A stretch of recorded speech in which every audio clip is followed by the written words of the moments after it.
अस्सलाम वालेकुम respected all. उम्मीद करता हूँ तुम हम लोग खैरियत से होंगे। अल्लाह ताला आपको हमेशा खुशगुरम रखे। अच्छा चलें, आज बात करते हैं कि हम नादरा ई सहूलत कौन कौन से विंडो पर कर सकते हैं। देखिए सर, इसके लिए कोई शर्त नहीं है आपकी विंडोज़ 7 हो, विंडो 8 हो, 10 हो, 10 प्रो हो, ये किसी भी विंडो पर किसी भी लेवल पर नादरा ई सहूलत आसानी से हो जाता है। अब इसके लिए थोड़ी सी रिक्वायरमेंट्स थोड़ी चेंज होती हैं। विंडो 7 पर थोड़ी चेंज है, विंडो 10 पर, विंडो 8 पर थोड़ी थोड़ी चेंजिंग है। इन सब में हो सब पे जाता है, नादरा ई सहूलत हो सब पे जाता है, लेकिन थोड़ी चेंजिंग है। और इसके लिए जो है ना, जब भी आप नादरा ई सहूलत अपने कंप्यूटर या लैपटॉप में इंस्टॉल करने लगें तो कुछ थोड़ी सी इंस्ट्रक्शन हैं, कुछ जो आपकी सहूलत के लिए बेहतर है। सबसे पहले अपनी कीज़ ख़ास तौर पर उसका स्पेशल ख्याल किया करें, क्योंकि असल कीज़ ही होती हैं। तो कीज़ कोशिश करें, मोस्टली लोग जो है ना वो किसी ड्राइव में रख लेते हैं, फिर वो जब ड्राइव उड़ जाती है तो ज़ाया हो जाती है, या किसी सी ड्राइव में डालते हैं तो वो जब विंडो करते हैं तो वो ज़ाया हो जाती है। तो कोशिश करें अपनी कीज़ जो है ना वो अपनी जीमेल पर रखें या किसी महफूज जगह पर रखें। बाकी तमाम चीज़ें अवेलेबल हो सकती हैं ईजीली, लेकिन कीज़ जो मिलना बहुत मुश्किल हो जाता है। चलिए अपने टॉपिक की तरफ आते हैं। चलें, जैसे हम नादरा ई सहूलत इंस्टॉल कर रहे होते हैं तो सबसे पहले कोशिश करें कि अपना एक फ़ोल्डर बना लें, नादरा ई सहूलत का एक फ़ोल्डर बना लें जिसमें आपकी ज़रूरी रिक्वायरमेंट्स हैं वो आप उसमें रख लें। जैसे मैंने डेस्कटॉप पे एक फ़ोल्डर बनाया हुआ है नादरा ई सहूलत का।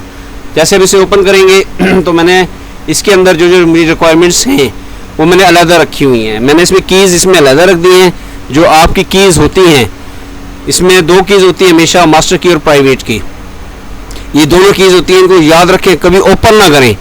जैसे ही ओपन हो गई तो ज़ाया हो जाती हैं। इनको कभी ओपन नहीं करना, ये वैसे केबी में होती है, इनको जस्ट कॉपी पेस्ट करना होता है।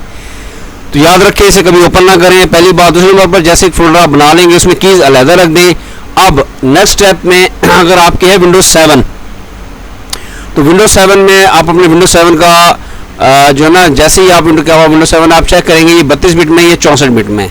इसको चेक करने के लिए अपने डिस्क पीसी या माई कंप्यूटर में जाएंगे, वहाँ राइट क्लिक करेंगे, इसमें प्रॉपर्टीज़ पर आएंगे। जैसे ही आप इसकी प्रॉपर्टीज़ ओपन करेंगे तो आपके सामने विंडो का वर्जन और विंडो का 32 बिट 64 बिट सब कुछ ओपन कर देगा। तो जैसे ही मैंने अपने विंडो जैसे इसको ओपन किया है तो ये मुझे शो करा रहा है कि विंडो 10 है आपके पास, विंडो 10 प्रो यह है, और ये 32 बिट में। ये देखिए लास्ट आपको नज़र दिखा रहा होगा, ये 32 बिट ऑप्शन मुझे दे रहा है कि 32 बिट में है। इसी तरीके से हर बंदा अपनी विंडो की प्रॉपर्टीज़ में जाकर चेक कर सकता है कि विंडो 64 बिट है, ये 32 बिट है। विंडो 7, 10, 8 सब में यही जो ना मेन होता है कि वो 32 बिट में होती है, वो 64 बिट में होती हैं। बस ये दो ऑप्शन होती हैं, वो आप इसको चेक करेंगे कि आपकी विंडो कौन सी ऑपरेशन सिस्टम है, 32 है या 64 है। जैसे ये चेक हो जाएगा तो उसी हिसाब से आप उसका जावा, 32 है तो 32 है, 64 है तो 64 में आप इसका जावा जो है ना वो डाउनलोड कर लेंगे, अलग एक फोल्डर में रख लेंगे। 32 है तो 32 बिट में, 64 है तो 64 बिट में इसका जावा डाउनलोड करेंगे। और जावा डाउनलोड करने के लिए आप गूगल में, सिंपल गूगल में आएंगे, वहाँ पर आप जो है ना सिंपली जो है ना जो भी आपकी विंडो हो, 32 हो 64 हो, वो आप उसका गूगल में जाकर लिख देंगे जो भी आपको रिक्वायर्ड होता है। जैसे आपको विंडो 10 है, मिसाल दे रहा हूँ मैं, तो यहाँ लिखेंगे जावा फॉर विंडो। आपकी 10 है तो आप 10 लिखेंगे, अगर 7 है तो आप 7 लिखेंगे, और आगे वो 32 बिट है या 64 बिट, तो ये भी आपने लाजमी लिखना होता है। और ये हमेशा याद रखिएगा रन टाइम हो, रन टाइम जावा आपने लेना है।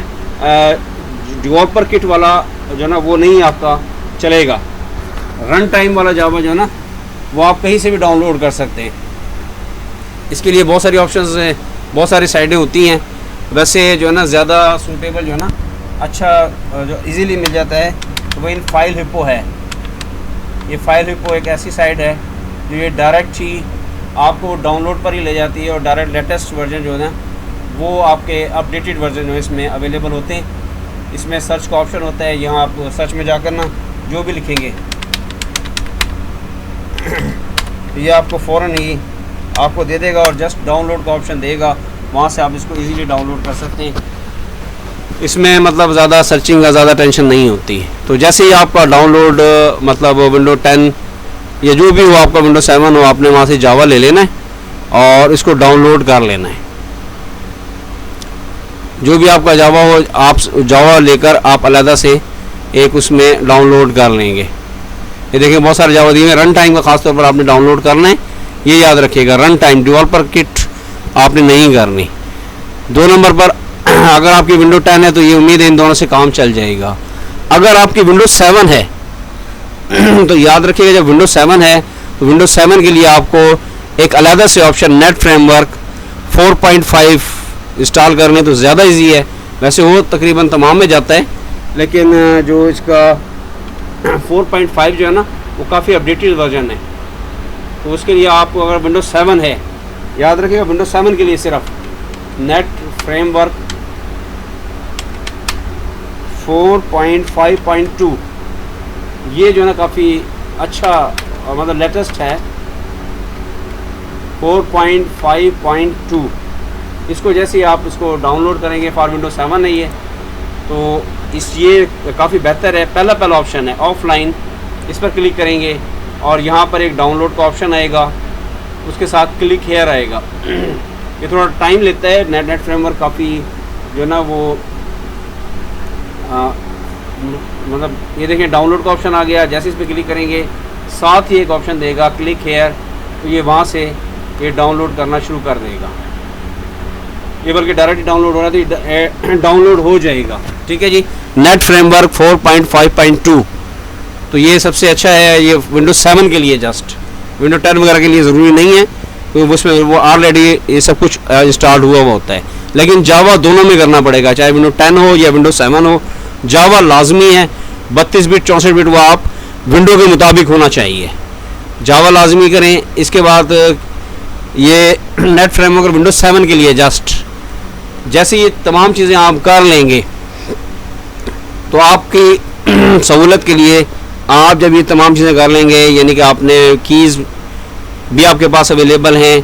अब कीज़ को सर रखना कहाँ है, ये ध्यान में रखिएगा, ये एक अहम सवाल है। कीज़ को आपने कीज़ में से कॉपी करना है और दोनों को, मास्टर की प्राइवेट की, इसको कॉपी करना है। जस्ट कॉपी करने के बाद माई कंप्यूटर खोलेंगे, सी ड्राइव इसको ओपन करेंगे, कियास्क में जाएंगे और कीज़ के फोल्डर में इसको पेस्ट कर देंगे। दोबारा प्रैक्टिस देख लें, कीज़ का फोल्डर जहाँ भी पड़ा होगा आपने कीज़ में कीज़ खोलनी है, कियास्क मास्टर पीरियड दोनों होनी चाहिए आपकी।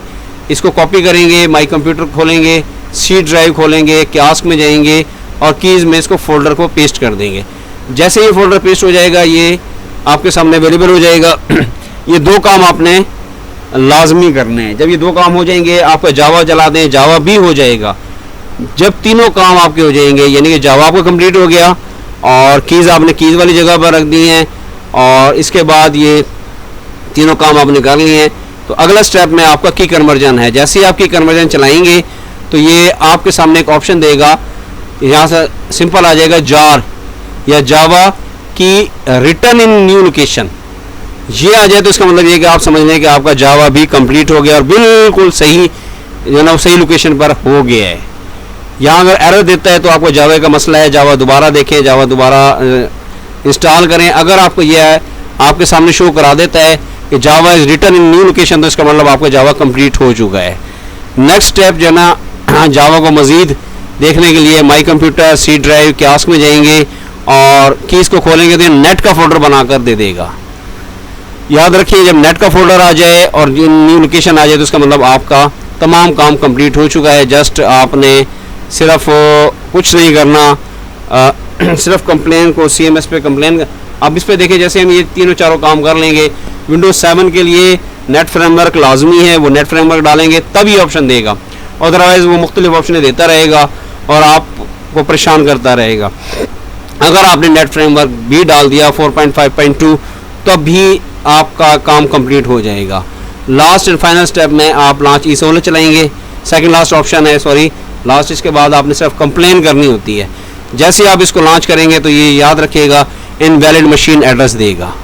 अगर इनवैलिड मशीन एड्रेस दे तो इसका मतलब 100% आपका नादरा का सॉफ्टवेयर कंप्लीट हो गया है। अब आपने सिर्फ जस्ट CMS पे कंप्लेन लॉन्च करनी होती है।